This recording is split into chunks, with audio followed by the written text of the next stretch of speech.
We are just in time.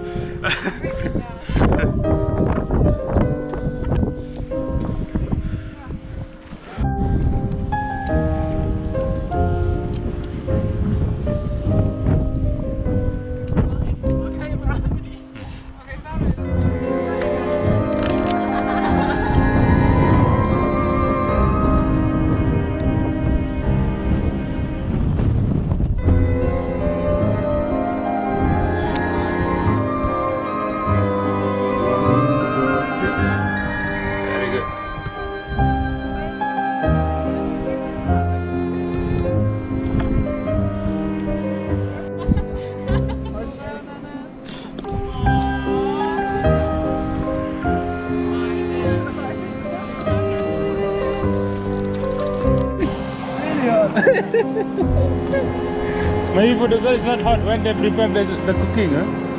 Closer, closer. It's not hot.